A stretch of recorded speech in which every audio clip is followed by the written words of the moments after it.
はい、春の冒険です。本日もこちら戦国風部やっていこうと思います。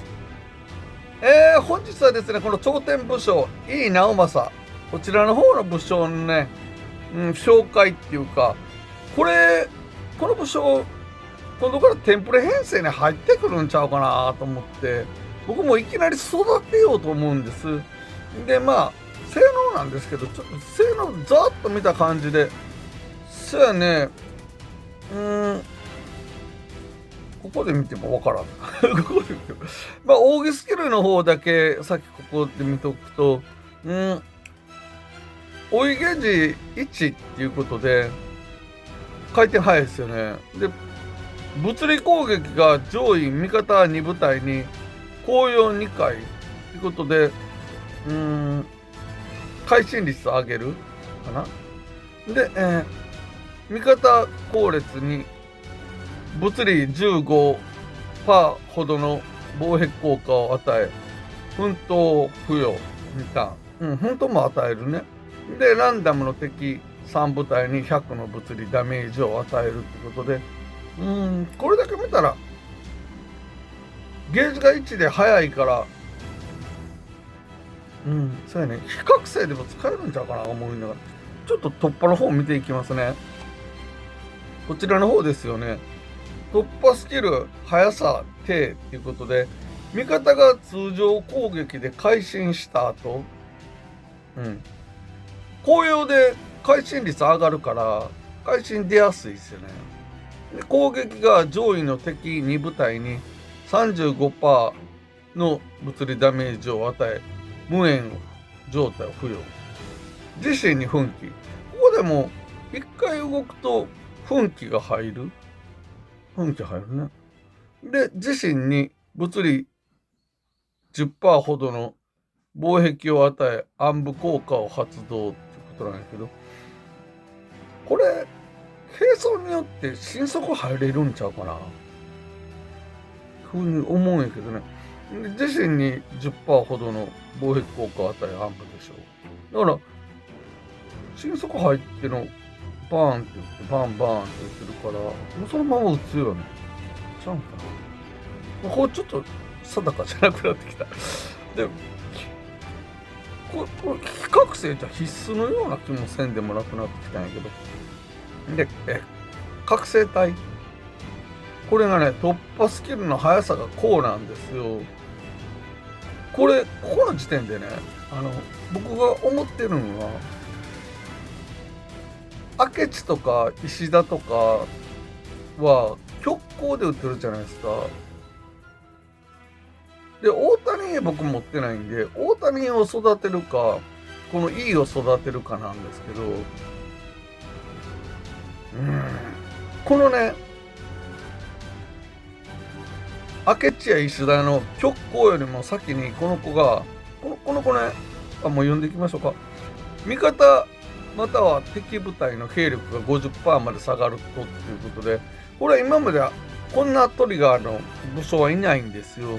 味方の部隊が50っていうのはあり得る可能性あるんやけど、敵の部隊の兵力が 50% 下がってもなるんですよ。両方なんで発動頻度がめっちゃ早い、多いと思うんですよね。で、直接撃破された場合を除くっていうことで、実証行為じゃないけど、バーンって銃撃部隊みたいな感じで、落っちなして突撃してくる部隊とかでは使えないですね。で、味方兵力最小の2部隊に物理20ほどの防壁効果を与え、庇護状態を付与。庇護入るから大きいね。で、敵兵力最小の3部隊に脆弱ってことで柔らかくしていく。で、敵兵力最小の2部隊に 65% の物理ダメージを与え、気絶。ここでね、敵兵力最小の2部隊に気絶入るんですよ。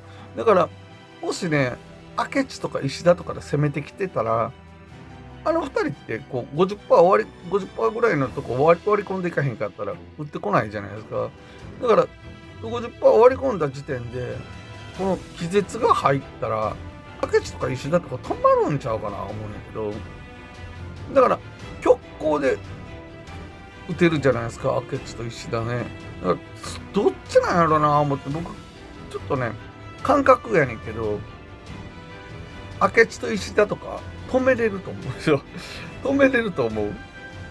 この気絶で、二人掛けとかやったら。だから、この武将ちょっと僕、育てようかなと思ってるんですよ。で、毎ターン6回発動可能っていうことで、使えますね。で、ここが、権威にかからない。戦闘侵入時に自身に雲隠れ。そうやね、雲隠れで隠れてるから、一発で落ちるってことは多分ないかな。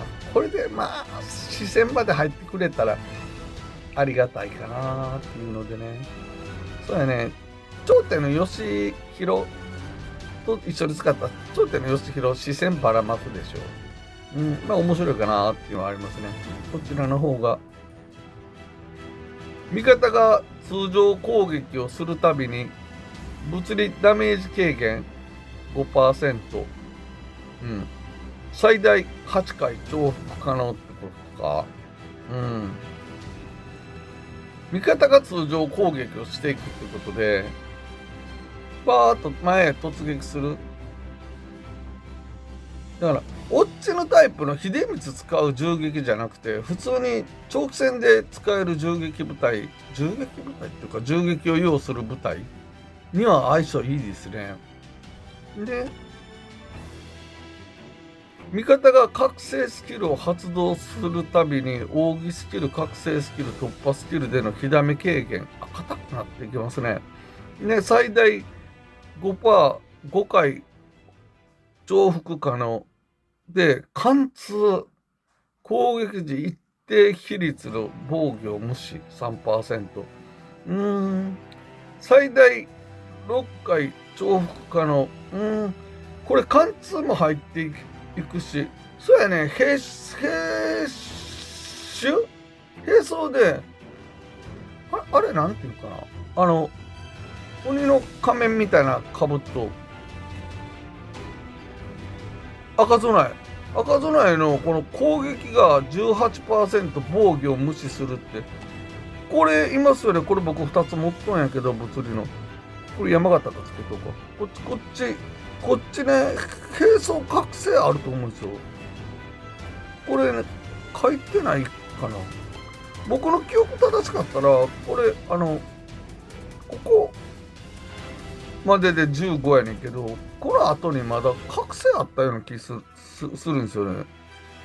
これちょっと並走、品種変えれないんですよ。曲に入っとうからね。やねんけど、この武将は、僕ちょっとね、強いんちゃうかと思って、もうちょっと編成組んでみたいんですよ。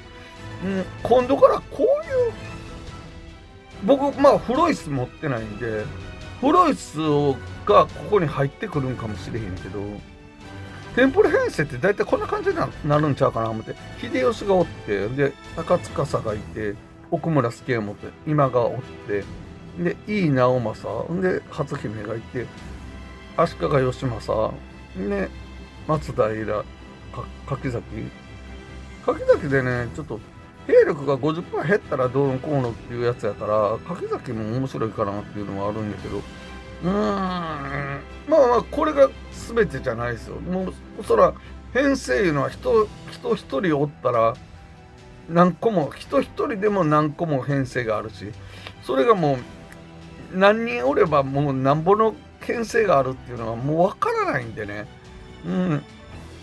やねんけど、この井伊直政は、まあ、僕の祖先のゆかりもあるんで、僕はちょっと取りたいなっていうので、ちょっともうこれ進化しますわ。っていうか、あれか。なんかリセットせなあかんのか。まあ、ちょっと進化したり、ちょっといろいろつけて突破とかつけてきますね。突破だけちょっと、ここ開けますわ。今、突破開けますわも何も僕持ってない。持ってない。まあ、これ全部つけてきますわ。まあ、全部はね、一気にはつけられへんやろうけど、まあ、そういうことで、ちょっとまあ、一旦置きますね。はい。そしたらね、こういう舞台を作ってみたんです。秀吉、高司、奥村、今川、井伊、初姫、足利義政、松平元康、柿崎。こういう舞台でちょっとやってみようかなと思うんやけど、一応ね、強化してきたんです。武根全部振って、星5まで上げて、で、装備が、まあ、ここはまだね、専用武器持ってないんで、大々の鉄砲、プラス4。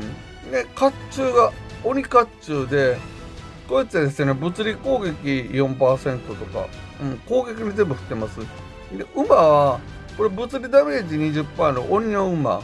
で、茶器が、物理攻撃32っていうやつですね。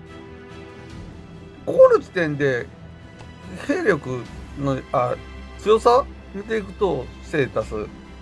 物理攻撃6018、物理防御2329、計略攻撃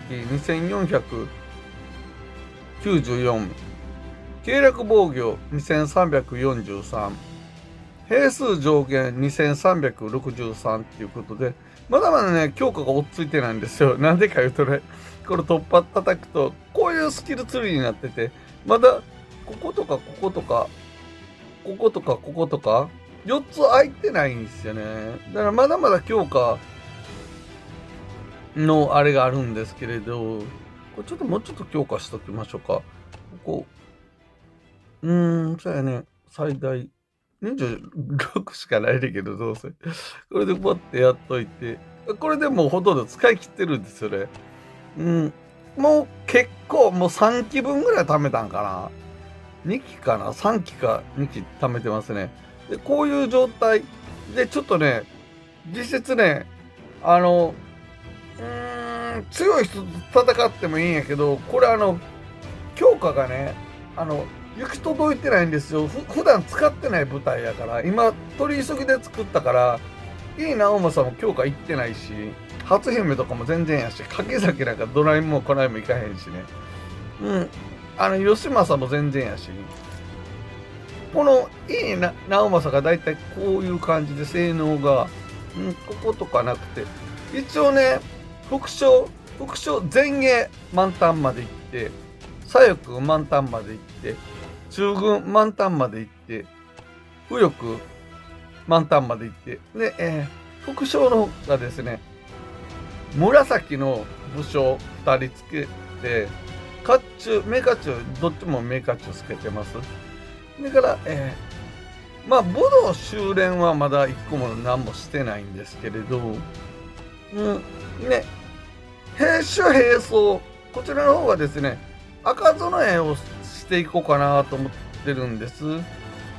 そうやね、早期兵とかっていうのもあるんやけど、まあ、なぎなたもありますけれど、そうやね、僕は赤備えでいこうかなと思ってるんですよ。まあ、ここ悩みどこですよね。まあまあ、ここ、いい直政強化するの僕まだだいぶ先やと思うんで。で、一応ね、影認証は全部、公、防、兵、K、全部プラス1つけて、真髄の方がですね、攻撃回復で2%、で、ダメージ 3%、で、3枠がですね、戦闘侵入時不動1、で、4枠が物理ダメージ 16% っていう、こういう内訳なんですけれど、これでね、ちょっと舞台合戦でちょっと戦って、僕もちょっと見てないんでわかんないんですけど、舞台合戦でちょっと行ってみようかと思うんで、そうやね、いつも使ってるデク部隊って言って、これが一番強さが分かりやすいんですよ。これでちょっと見てみますね。僕もちょっと、強化したばっかりなんで、手に入れたばっかりなんで、分かんないですけど、こういう感じになるんちゃうかな、思って。そうやね、どうなったんやどうなった名手が入ってるのは分かんねんけど、あれは今川が入れとんやね。勝姫が動いて、今川が動いて明帝入れたっていうとこで、そっからここでターン開始やね。前田慶次が動いたから。で、ここで松平に雲隠れが入ってきよる。で、今川の不動が、井伊直政に当たってる。ここで、兵力半分割り込んでるんですよね。敵の武将たちが。そこへ、兵力最小の2部隊に気絶をかけながら、井伊直政が打ち込んでいく。今川が行く。これ結構やっぱりいい部隊作れてますね。ただ、これどんがらが作られただけなんで、個々の強化はまだ全然行き届いてないんですよ。これ結構いいっすね。これでちょっと見ていこうかなっていうのがありますね。ここで奥村助も。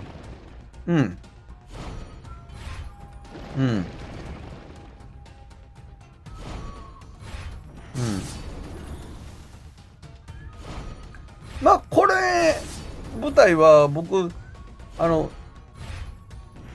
この部隊が出撃してしまったら、他、こう割り振って、1軍、2軍、3軍、4軍ってあるじゃないですか。あれが全く動けない。これはもう僕が言うてる、敗戦部隊っていう部隊、一戦だけ戦うっていう部隊の編成ですよね。だいたいこういう感じですか。次行きましょうか。ちょっと上に順番に上がっていきましょうか。6軍で行くと、6軍って何やろ。これがね、今取れる女忍者とかいるんですよ。あと、僕限定の雪村も持ってるんやけど、雪村ね、手が遅すぎるんですよ。だから全く動かない。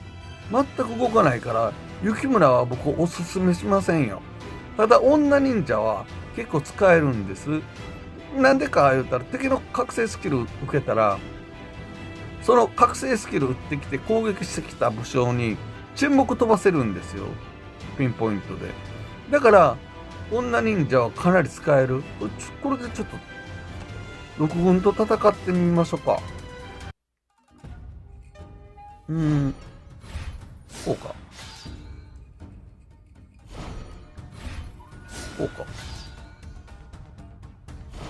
ここで割り込んでない。ここでも割り込んで、死んでしまったらダメなんやね。ここはまあガラシャの分が生きよるんやけど、その前、倒してしまって、ここでほら、倒してしまったらダメなんかな。後ろ側のところが半分割り込んだよね。そうやね。あんまりにも倒してしまうと、いい直政は発動できるけど、この今川といい直政のペアは結構いいね。ただね、相手が柔らかいでしょ、これ、6軍やから。だからこうやって半分割り込むから、いい直政がこう、立て続けに打てると思うんよ。そうやね、これでいくとやっぱり、女忍者とか、もう昔の武将やね。明帝とか食らって、これ動揺は効かへんと思うねんけど、女忍者ね。動揺に影響されないでしょ。でも、沈黙で止まる。だけど、専用武器覚醒すると、今度のね、今度のアップデートで、女忍者専用武器覚醒があるんですよ。で、この女忍者専用武器覚醒すると、沈黙でも止まらなくなるはずなんですよ、確か。僕の記憶が正しければそうなんですよね。僕一応動画にはしてないけど、一応全部隅から隅までアップデート情報見てるんですね。でこれ5軍なんですけど、こんな舞台か。これどうなるこれちょっと順番にずっと見ていったら、僕の舞台ね、1軍から7軍、8軍、9軍、特色があって、だいたいこういう舞台にはこういうのが向くなっていうのがあるんやけど、これはなかなか割り込まへんな。割り込んだかな。まだ割り込まへんな。今がずっと行くね。ここでもう割り込んでるんでね。ここで最長の2部将に気絶が入ってですよね。で、倒しきった、ここで。こうなって、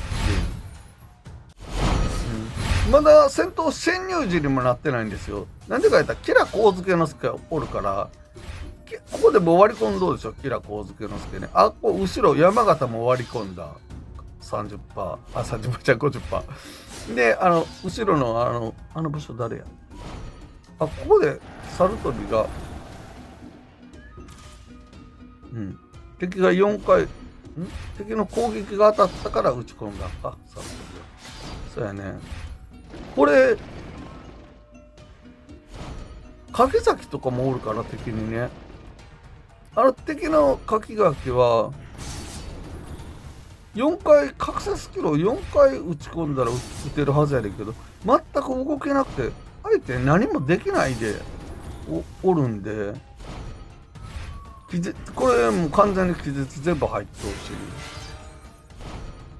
い。これはちょっと強いっすよ。僕ね、ちょっとこの井伊直政おすすめしますわ。島津義弘、頂点の島津義弘が出てきた時も僕多分おすすめしたと思うんですよ。この武将も絶対取って育てますって。僕もこの井伊直政は取って育ててるじゃないですか。なんでか言ったらね、もう友人挑戦で戦って来られた時に圧倒的に強いんですよ。圧倒的に強いから、これはもう育てなあかんだと。だから僕大谷義継いるじゃないですか、頂点の大谷義継持ってないのに井伊を育てたっていうのは将来的にこの井伊の方が役に立つ。こうやって舞台に組み込んだ時に動ける。大谷は短期で攻めるんやけど、短期で攻める時にこの井伊直政とかがおったら止められる。これあれでしょ、兵力最小の2部隊に気絶でしょ。なら大谷と石田で攻めてきたりしても、この井伊直政がいったら気絶で止めながら倒せるんちゃうかなって僕思うんやけど、頭でね。これからどんどん調べて、今ちょっと調べてみましょうか。今ちょっと調べてみます。この舞台にもしね、ちょっともしちょっと今作りますわ。もしね、ちょっとこの辺か、この辺にちょっと適当に作りますね。明智と石田どこ行った？石田がおらん。石田ね。石田で例えば普通に言ったらこういう感じじゃないですか。保存ね、ちょっと適当にカーでもいいよ。カーでもプーでもなんでもいいよ。カー部隊でちょっと突撃しますよ。カーで突撃してもらおうか。カーでこれでね、石田と明智で攻めた場合どういう方に動くんかって、僕の頭ではね、気絶で止めるんですよ。これこう半分割り込んだ時点で多分 E が2人しか攻めてきてへんかったら気絶で止めるんですよね。これどっちもまだ半分も割り込んでないし、全体兵力の何%かって割り込んでないんで、どっちも動けないでしょ。これで半分は明智が割り込んだら打ち込みますよね。でどっかしらでほらここで初姫半分割り込んだんかな。石田も動いてほら半分割り込んだから防壁がこんだけ当たって初姫で奥村助宗に防壁こんだけ当たって気絶でほら止めてるでしょ。これも奥村もさらに追い打ちで気絶で止めてて、でこうしてる間にそうこうしてる間に初姫が自分のとこに不動ハリオンですよね。奥村助宗に不動ハリオンちゃうかな。そうやね、不動ハリオンね。こういう状態か。それちょっとこの動画ちょっと申し訳ないけど最初の最初やからこの井伊直政が出てきたね、最初の最初やからちょっと長くなるかもしれない。ここで動くんよね。ここで敵の攻撃が動いたから動く。敵の攻撃が当たらへんかったら気絶が外れへんからね。ここでこうか。ここで倒しきるんか。木は熟しました。だいたいこういう感じだから、うまいこと言ったら相手にならへんよね。この明智もいいもいいもちゃうわ、何を言うと明智も石田もこれでバーンっていって、ここで位置で耐えて視線でやけど全体攻撃で来た時に E が動くで秀吉でとやね、この E は必要やね明智や石田や大谷が来た時用でも、入眠がまだ浮世に育ててない人でもこれは使えるこれは使えるよ。これでだいたい倒しきるんかな、これで。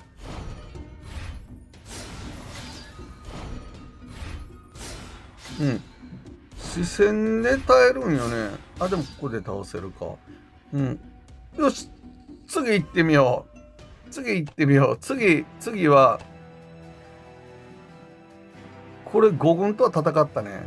次6軍、これ相手奥村助右衛門おって、徳川家康とか4回覚醒スキル打ったら打つんよ。ほんで、足利でしょ。相手早いよ。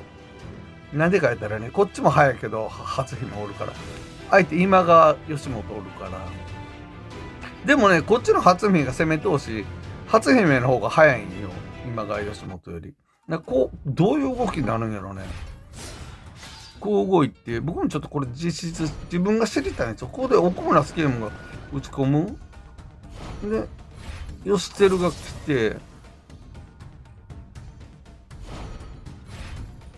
これ奥村助右衛門。奥村助右衛門これで2回動いたから、もうこのターン動けない。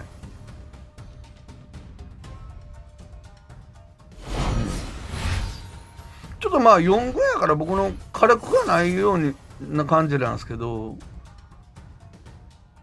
でもこのやっぱりちょっと義輝は脅威やね。ここでもう今川が倒されますね。ここで義政が出てくる。これ義政が出てきてもこれちょっと編成がまずいな。今川が倒された場合、義政が出てきても義政の重列秀吉やからね。これはでもこれでええんかな。これでええんかもしれへんわ。ええかもしれん。で、貿易が義政、井伊直政とかに、勝姫とかに当たっていくから、秀吉でしょ。これは逆に言ったら、健康やね。健康で硬い。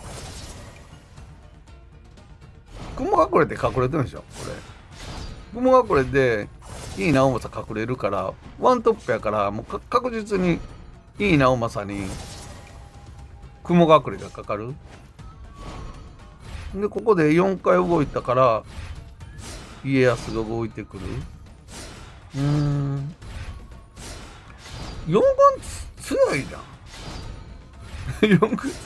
4軍結構動きするな。この寄せ集めのいい部隊っていうのは、寄せ集めじゃないねんけど、強化がね、これ用に作ってないから、今、急遽作ったから、もう1軍、2軍、3軍、4軍、5軍ぐらいからこう集めてきてるから、兵装から何からもう全てのものがなってない。でも向こうもね、4軍やから、全てのものがなってないよ。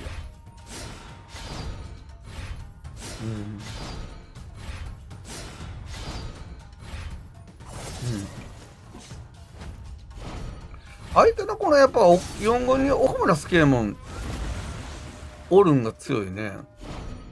こっち気絶でずっと止められてから、義弘ちゃうわ。義輝で今が叩き落とされたからね。これ大体こんな感じですね。これで見ていっても、これ多分どういう動きになるんやろ。これあれやね、手数がね、もしね、敵が攻めてる方も守ってる方も兵力 50% 割り込まへんかったら、井伊直政撃てへんから、お互いに硬いこういう状態、小康状態の時は井伊直政打てない。だから僕の多分ダブルケージ編成の編成1軍あるんやけど、その1軍と戦ったら多分このいい部隊苦戦しますわ。なんでか言ったらね、相手めちゃめちゃ硬くてお互いに 50% 割り込まない。だから逆に言ったらね、これ初姫みたいに柔らかかったら、ここ自軍が 50% 割り込むから打ち込める。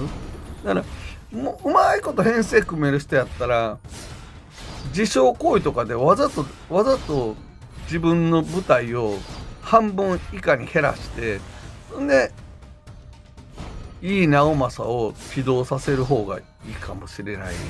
次ちょっと銃撃部隊と戦ってみますね。銃撃部隊と戦うとどうなるんかっていうのをちょっと見たいじゃないですか。これが銃撃なんですけど、守ってる方が銃撃やからね、ちょっとこれはなかなか厳しい話やるけど、ここで動き始めますわ。こ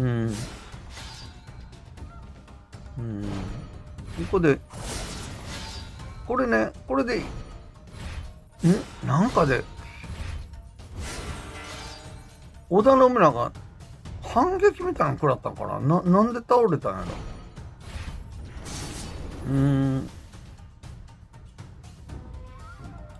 銃撃部隊が作動できないね。まあ守ってる方はあるけど。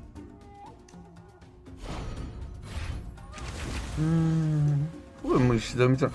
あかんな。銃撃部隊にも強いな、これ。全く何もできへんね、銃撃部隊。2軍が、ここにね、僕、この2軍のところの、牧の方のところに、この井伊直政入れようと思うんですよ。それを思って取ったんですよ。で、今これ対戦部隊でこんな部隊ちゃいますかっていうことで、これがこうなって、これはちょっと煮詰まってきてますよ、敵の2軍は。2軍やからね。こうなって。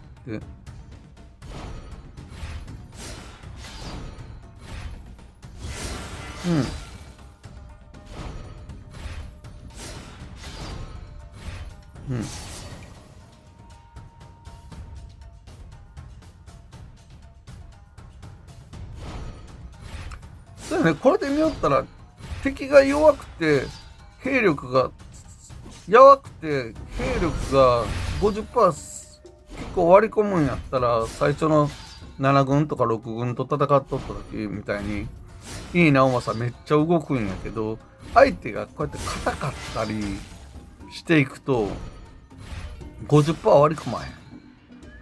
相手も硬くてこっちも硬かったら井伊直政が動かないということですかね。ということで本日の検証というか、僕はこれをうまいこと使っていけるようにしていこうと思います。井伊直政を取って育てて正解やったと思います。今この時点ででも。いうことでどうもありがとうございました。